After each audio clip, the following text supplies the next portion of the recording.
Bonjour, bienvenue dans ma bibliothèque. Nous sommes à Montréal le 23 novembre 2012. Mon nom est Bruno Lalonde. Aujourd'hui, je vous lis un passage consacré à Etty et les Zooms par Sylvie Germain.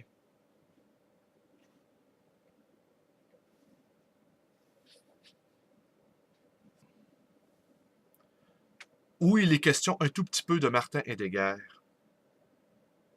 S'acharner à le vilipender serait vain. Le constat de la gravité de son fourvoiement est suffisamment amer. Mais la leçon qu'il aura donnée à son insu du fait de ce fourvoiement doit rester actuelle, brûlante. Qu'en est-il en effet pour chacun de nous de l'accord de la cohérence entre les géographies solennelles des pensées que nous avons élaborées, des valeurs que nous nous sommes données, et des géographies abruptes de la réalité sociale et politique?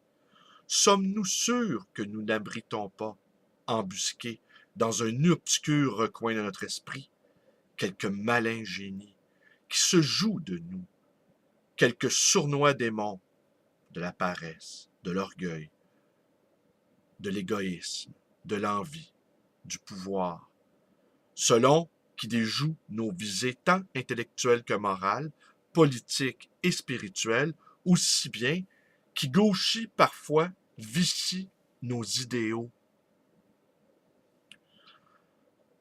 En chacun gît un fond de barbarie, sommeil des laves de violence, de folie, et également rôdent des peurs, voire des paniques, et de la lâcheté. Mais qui a vraiment le courage de se regarder droit dans les yeux, de se glisser derrière le décor pour s'enfoncer dans les coulisses, à pic, de ses arrière-pensées, et de là descendre plus bas encore, jusqu'au tréfonds de son être? Qui ose débusquer en toute conscience la part d'inhumain inscrite en soi et soutenir avec elle un face-à-face? Qui peut prétendre avoir lutté au corps à corps avec sa propre barbarie, s'être expliqué avec elle et l'avoir désarmée? Etty Hillesum a pris tôt conscience de la nécessité de commencer par se regarder soi-même, sans la moindre complaisance, de ne pas se poster face aux salauds comme devant autant d'individus avec lesquels nous n'aurions absolument rien en commun, mais bien plutôt comme des miroirs grossissants de nos propres vices cachés et latents.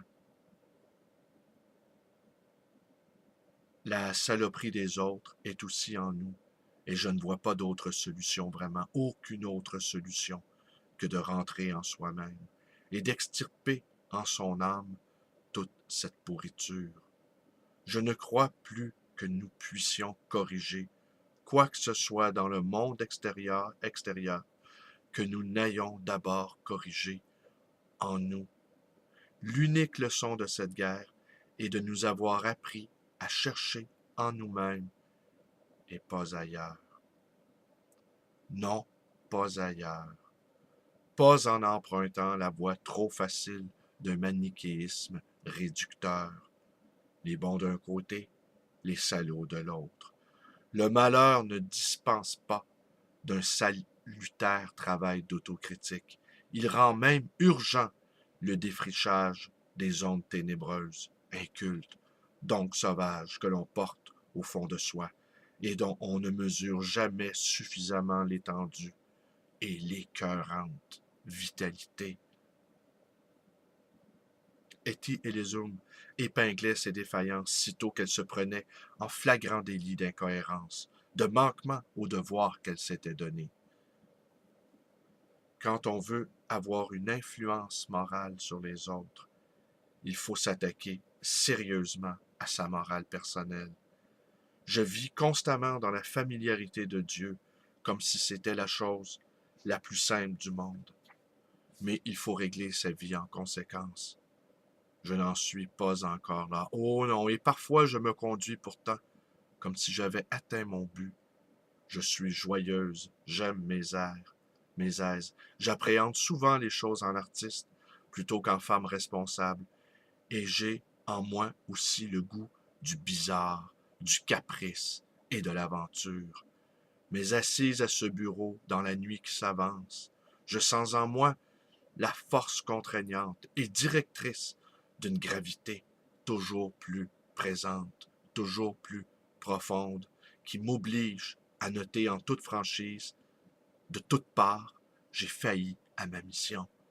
Mon vrai travail ne fait que commencer. Jusqu'ici, au fond, je m'amusais. Telles sont les questions que nous ferions bien de nous poser lorsque nous nous indignons. Aussi justifiée soit cette indignation devant les fautes, dérapages et chutes en tout genre, commis par les autres.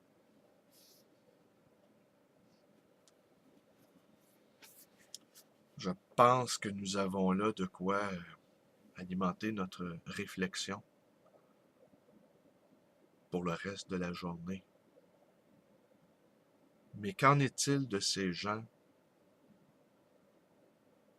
que leur milieu, la famille, la société a enfermés dans le rôle du mauvais? Qu'en est-il de ces êtres qui n'ont jamais su à quel point ils pouvaient être des personnes dignes de respect et dignes d'être aimées? Qu'en est-il de tous ces gens que notre regard a emprisonnés dans la malédiction?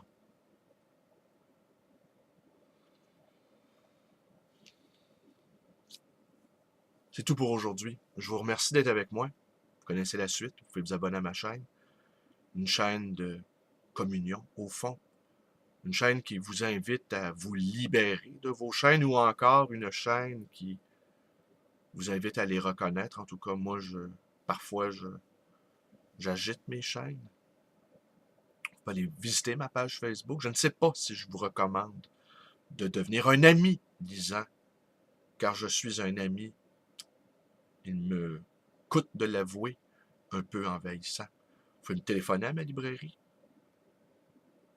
dans le 514-736-0999 et vous pouvez également me rendre visite à cette librairie d'occasion et d'anciens livres voyageurs dans le quartier Côte-des-Neiges à Montréal. Bonne journée à tous.